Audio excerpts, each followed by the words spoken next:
Before I do, I'll sign one of the most consequential executive orders in our country's history. I don't think there's ever been anything signed like this, certainly not with respect to health care, nothing even close. I'm delighted to be joined on this occasion by Secretary of Health and Human Services Robert F. Kennedy, Jr., who is doing a really good job, I have to tell you that. CMS Administrator, a friend of mine, Dr. Mehmet Oz, who is an amazing guy. You know, I was telling Bobby before, Oz had a very successful show, but it hurt his reputation. Because when you're in show business, it hurts your reputation a little bit. It's good for you, but in terms of professionalism and being a doctor, it sort of hurts your reputation. This guy went to the best schools, was the best, I mean, top of the line. Then he did a television show, became a success, made a lot of money, all that stuff, but it sort of hurt him. And you know who I compare that to? I hate to say this, but a special woman, Jeanine Pirro. She was the toughest, smartest DA, maybe in our countries, in our cities and states history, New York. She was really tough, really sharp. Then she did a show, and people didn't think of her quite the same way. She became more of an entertainment person, like Oz. Oz is not an entertainer. He's not really an entertainer, if you know the real story. And she isn't either. She is unbelievable. She was one of the strongest district attorneys in the history of New York, highly respected, very tough, went after the drug dealers at a level that you don't see today anymore, and hopefully she's given up a tremendous, she's leaving the #1 show on cable television, one of the #1 shows on television, period, The Five, but they've got great people left behind, but she was a big part of it. And so I equate it to that. Jeanine Pirro is unbelievable. FDA Commissioner Dr. Marty McCary, with a reputation that's second to none, and the job he's doing already has been fantastic. Thank you, Marty. And Director of National Institute of Health, Jay Bhattacharya, who has been, as you know, from Stanford, so highly regarded, and have all been working with us very hard on this. And the question they would ask, being a little bit new to the government aspect of it, is why doesn't somebody fight the drug price situation, meaning equalization? There's a term, it's called equalization. Nobody wants to mention that term. And I'm not knocking the drug companies. I'm really more knocking the countries than the drug companies, because they're forced to do things. But the drug lobby is the strongest lobby in this country, they say, the drug lobby. It's between that and lawyers, and they have a lot of power. But starting today, the United States will no longer subsidize the health care of foreign countries, which is what we were doing. We're subsidizing others' health care. Countries where they paid a small fraction of what, for the same drug, that what we pay many, many times more for. And we'll no longer tolerate profiteering and price gouging from Big Pharma, but again, it was really the countries that forced Big Pharma to do things that, frankly, I'm not sure they really felt comfortable doing, but they've gotten away with it, these countries. European Union has been brutal. And the drug companies actually told me stories. It was just brutal how they forced them. And European Union suing all our companies, Apple, Google, Meta, they're suing all of our companies. They end up, they have judges that are European Union-centric, and they get rewarded $15 billion, $17 billion, $20 billion, and they use that to run their operation. Not going to happen any longer, that I can tell you. So what's been happening is we've been subsidizing other countries throughout the world, not just in Europe, throughout the world. European Union was the most difficult, from what I understand. I mean, I'll tell you a story. A friend of mine who's a businessman, very top guy. Most of you would have heard of him. A highly neurotic, brilliant businessman, seriously overweight, and he takes the fat shot drug. And he called me up, and he said, President, he calls me, he used to call me Donald, now he calls me President, so that's nice respect. But he's a rough guy, smart guy, very successful, very rich. I wouldn't even know how we would know this, but because he's got comments. President, could I ask you a question? What? I'm in London, and I just paid for this damn fat drug I take. I said, it's not working. He said, I just paid $88. And in New York, I pay $1,300. What the hell is going on? He said, so I checked, and it's the same box, made in the same plant, by the same company. It's the identical pill that I buy in New York. And here I'm paying $88 in London. In New York, I'm paying $1,300. Now, this is a great businessman, but he's not familiar with this crazy situation that we have. But he was stunned.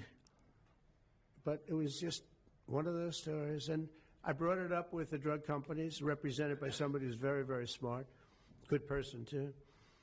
And we argued about it for about half hour. And then finally he just said, because they can't justify it, he just said, look, you got me. You got me. I can no longer they've been justifying this crap for years. They said, oh, it's research and development. Well, I said, well, research and development, other countries should pay research and development, too. It's for their benefit. It was just one of those things. And the other countries would set a price, and they'd meet the price, and they'd say, if you don't meet the price, you can't sell it in our country. I said, well, then you walk away, and, they'll call you back, and they'll sell it in the country. But now they'll have to do that. So for the first time in many years, we'll slash the cost of prescription drugs, and we will bring fairness to America. Drug prices will come down by much more, really, if you think 59. If you think of a drug that is sometimes 10 times more expensive, it's much more than the 59%. It depends on the way you want to analyze it, but in one way you could analyze it that way. But between 59 and 80, and I guess even 90%. So when I worked so hard in the first term, and if I got prices down, remember I was the only one to ever get prices down for a full year, but I'd get them down like 2%, and I thought it was like a big deal. Well, we're getting them down 60, 70, 80, 90%. But actually more than that, if you think about it in the way mathematically. And Pharma has to say, we're sorry, but we'll not be able to do this any longer to these countries that have been so tough. They've been very tough, nasty. It's trade. It's trade. And Pharma is also very powerful. And the Democrats have protected Pharma. This is the Democrats have protected Pharma. These are the Democrats. And by the way, I just called the Speaker of the House, and I just called the leader, our leader in the Senate, John Thune, Mike Johnson. Spoke to both of them. I said, when you score, you're going to have to score two things. You're going to have to, number one, score that hundreds of billions of dollars of tariff money is coming in.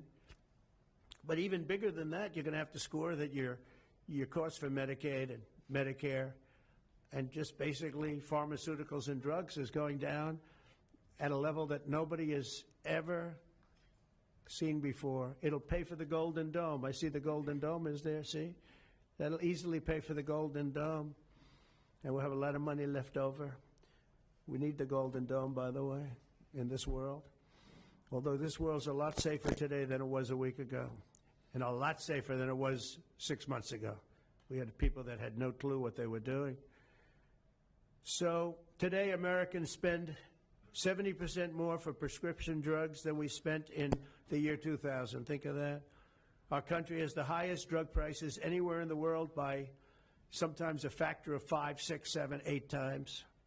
It's not like they're slightly higher. They're 6, 7, 8 times. There are even cases of 10 times higher. So that you go 10 times more expensive for the same drug, that's big numbers.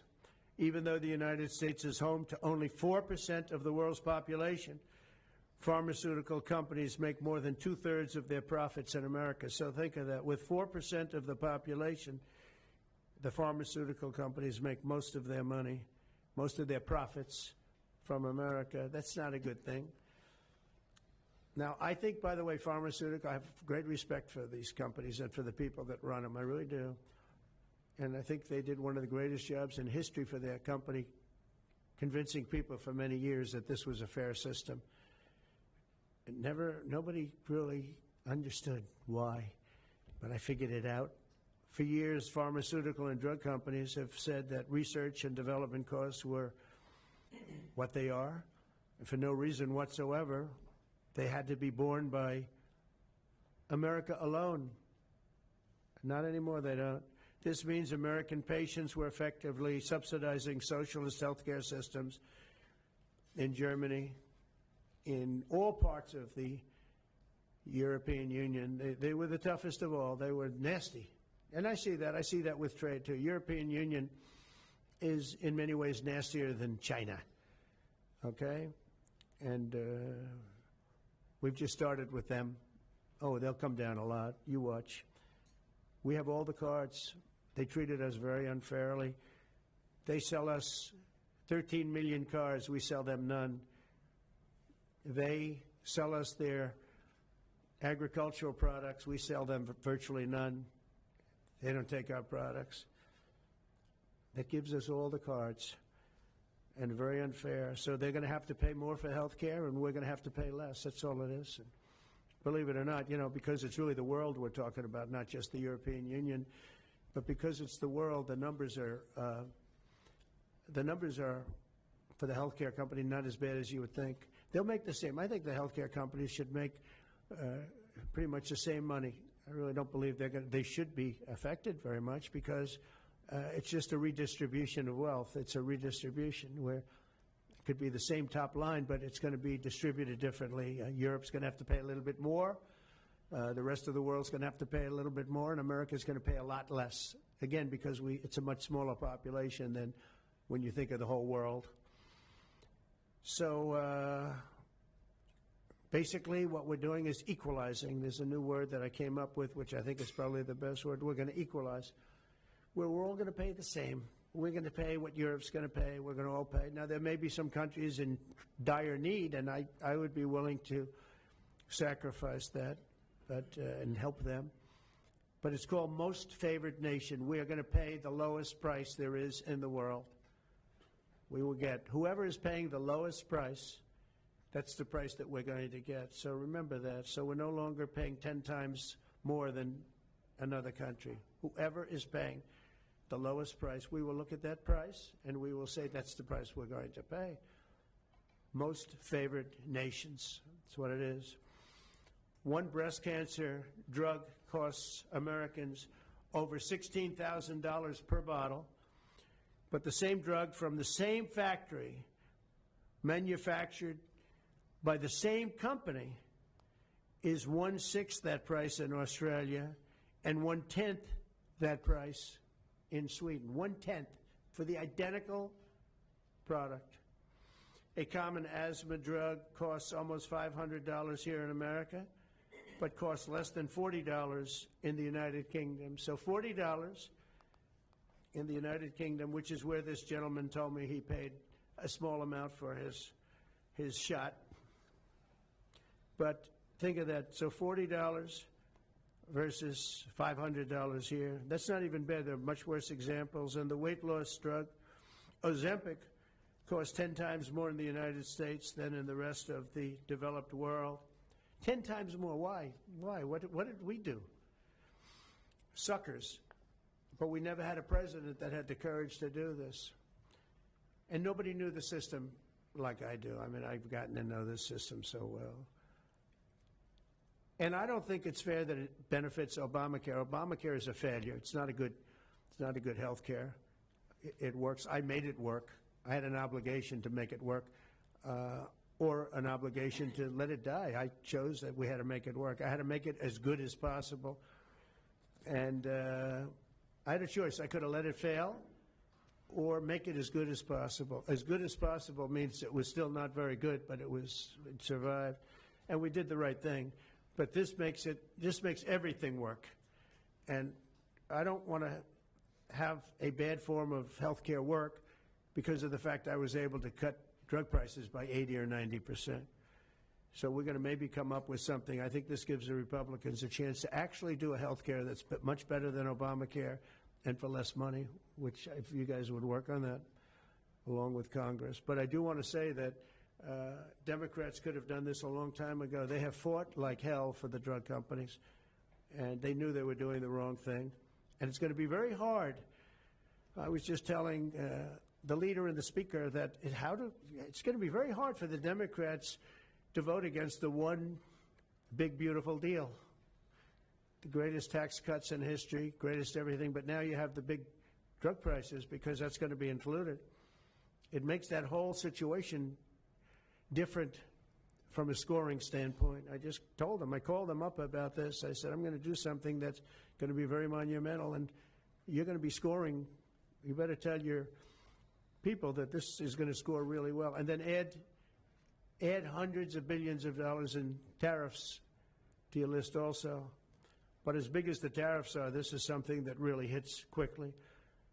5 years ago, I signed an executive order to confront this disaster, but only confront it in a minor way. It was a good confrontation, but never to this extent. And it took people a little while to understand a very complicated system. But Joe Biden, without any knowledge of what he was doing, terminated the policy and then pretended to negotiate under a new system. And then you take a look, 5 out of the 10 drugs that he negotiated are now over 200% more expensive in America than the rest of the world, and far more expensive than when he even got involved. Much more expensive than when he got involved. Joe Biden's plan was, as you know, because you wrote about it, you don't say it very loudly, but it was a very big failure, was his whole presidency. First, I'm directing the U.S. trade representatives and Department of Commerce to begin investigations into foreign nations that extort drug companies by blocking their products unless they accept bottom line and very low dollar amounts for their product, unfairly shifting the cost burden onto American patients. And we'll be taking a look at that very strongly. The biggest thing we're going to do is we're going to tell those countries, like those represented by the European Union, that, you know, that game is up, sorry. And if they want to get cute, then they don't have to sell cars into the United States anymore. It's a very big subject. And they won't get cute, because I'll defend the drug companies from that standpoint. They were given a price by the European unions and other countries. This is what you do. This is what we're going to pay. We're not going to pay any more. Let America pay the difference, because there was a big shortfall.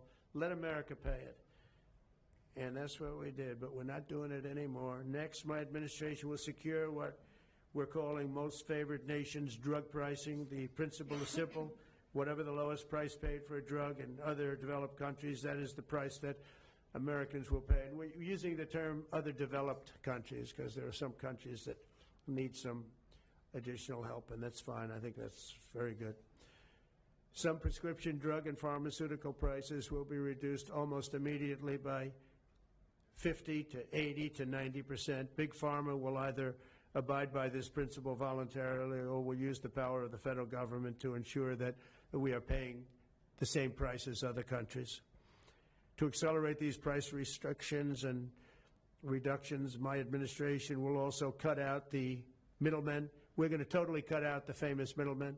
Nobody knows who they are, middlemen. I've been hearing the term for 25 years, middlemen. I don't know who they are, but they're rich. That I can tell you. We're going to cut out the middlemen and facilitate the direct sale of drugs at the most favored nation price directly to the American citizen. So we're cutting out, Bobby, the middlemen. It's so important, right? They got to do that. They're worse than the drug companies. They don't even make a product, and they make a fortune. It's very smart business people, that I can tell you. If companies make no significant progress toward most favored nation pricing, which we will insist that they do, so I think I'm wasting time talking about it. We're going to insist upon it. And we'll insist, and we're going to help the drug companies with the other nations, because those other nations do a lot of trading with us. They need our trade, just like China needed us very badly. They need us just as badly. We will do whatever we have to with trade, just like we did some great things with trade with India and Pakistan. It really helped the situation, very heated situation. Could have lost millions of people, more than millions. I mean, many millions of people. And they want to do business with America, but we never used our powers that way. We never knew how. We never had people that knew how to do that. We'll also open up America's market to safe and legal imports of affordable drugs from other countries, putting dramatic downward pressure on prices. And if necessary, we'll investigate the drug companies, and we'll, in particular, investigate the countries that are doing this, and we will add it onto the price that we charge them for doing business in America. In other words, we'll add it onto tariffs if they don't do what is right, which is everybody should equalize, everybody should pay the same price. And special interests may not like this very much, but the American people will. I mean, I am doing this for the American people. I'm doing this against the most powerful lobby in the world, probably the drug lobby, drug and pharmaceutical lobby. But it's one of the most important orders, I think, that's ever been signed, certainly with regard to health care or health in the history of our country, and it's an honor to be a part of it. And I'd like